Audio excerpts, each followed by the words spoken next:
नमस्कार, जोहार, आदाब। झारखंड दृष्टि न्यूज में आपका स्वागत है।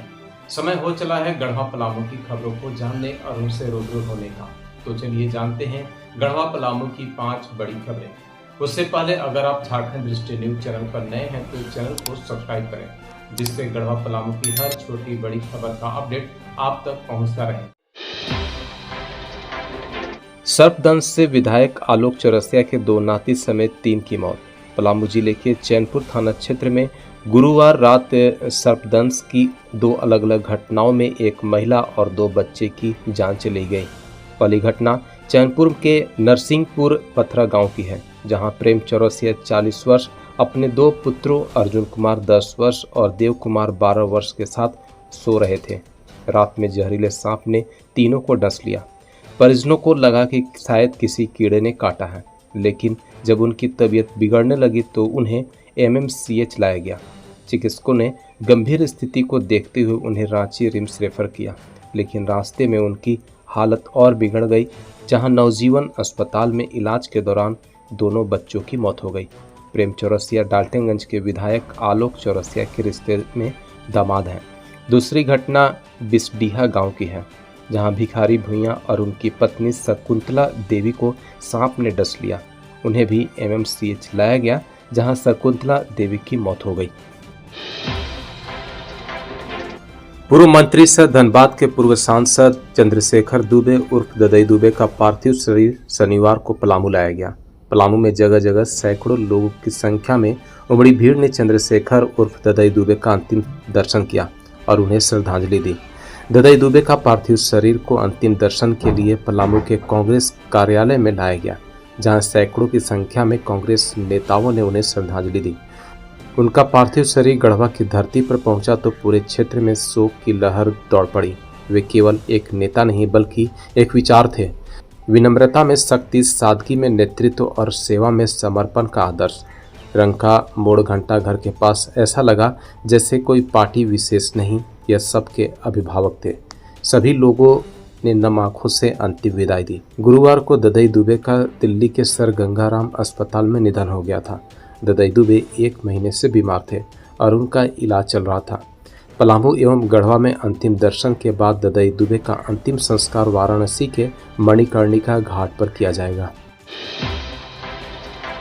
पलामू में फूफा ने की भतीजे की हत्या, नशे का इंजेक्शन देकर गमछा से गला दबाया, नहर में फेंका 100। पलामू जिले के हुसैनाबाद में एक युवक का हत्या का मामला सामने आया है। पुलिस ने हत्या के आरोपी मृतक के फूफा को गिरफ्तार कर लिया है। मृतक की पहचान जपला धरहरा निवासी ताबिश अंसारी के रूप में हुई है। 8 जुलाई को जपला धरहरा स्थित नहर में एक 100 मिला था। पुलिस की जांच में पता चला कि 6 जुलाई को आरोपी तबरेज आलम ने ताबिश को नशे का इंजेक्शन देकर बेहोश किया, फिर गमछा से गला घोटकर हत्या कर दी और 100 को नहर में फेंक दिया। लातेहार में सड़क हादसा, बस की टक्कर से बाइक सवार 10 साल के बच्चे की मौत, चचेरे भाई घायल। लातेहार के मनिका थाना क्षेत्र के नामुदाग के पास शुक्रवार को NH 39 सड़क हादसे में एक बच्चे की मौत हो गई। स्थानीय लोगों ने बताया कि मेदिनीनगर से रांची की ओर जा रही तेज रफ्तार माधव यात्री नामक बस ने सामने से आ रही बाइक को टक्कर मार दी। टक्कर इतनी जबरदस्त थी कि बाइक पर सवार 10 साल के अंकित कुमार की मौके पर ही मौत हो गई। बाइक चला रहे 16 साल का राहुल कुमार गंभीर रूप से घायल हो गया। दोनों आपस में चचेरे भाई थे।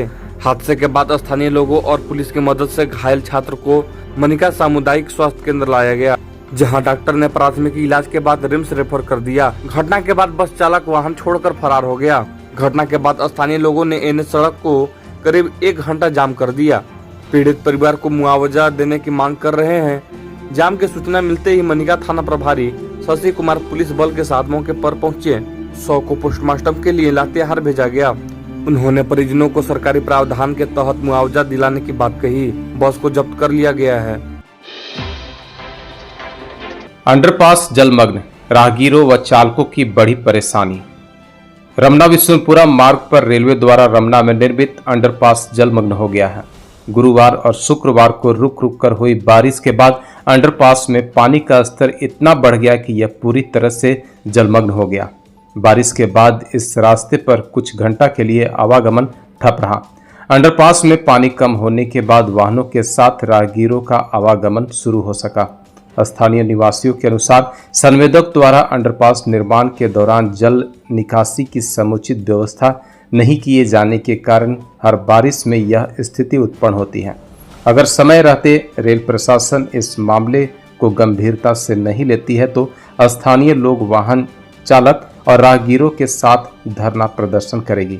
गढ़वा रोड 54 रेलखंड पर रमना विश्वपुरम मार्ग पर रेलवे द्वारा बनाया गया अंडरपास के दीवारों से पानी रिस रहा है, जो निर्माण के गुणवत्ता पर गंभीर सवाल खड़े करता है। इस खबर तक बने रहने के लिए आप सभी का धन्यवाद। फिर मिलते हैं गढ़वा पलामू की और भी नई बड़ी खबरों के साथ। चैनल को सब्सक्राइब करें और खबरों को पाएं अपने मोबाइल पर। अब आपके शहर गढ़वा में काशवी रेस्टोरेंट का आनंद उठाएं। उत्तम और स्वादिष्ट व्यंजनों का एकमात्र संग्रह, जहां आपको मिलेगी हाई क्वालिटी व्यंजन, वो भी किफायती मूल्य पर। गढ़वा शहर के बीच रूफटॉप और एसी हॉल में इंडियन, चाइनीज और तंदूर का आनंद उठाएं। बर्थडे पार्टी हो या सालगिरह की पार्टी, हम हैं तैयार आपकी खुशियां मनाने को। हमारा पता है 5वां तल्ला होटल रॉयल पद्मावती, चिनिया रोड, गढ़वा। टेबल बुकिंग के लिए अभी संपर्क करें। होम डिलीवरी की फैसिलिटी उपलब्ध है।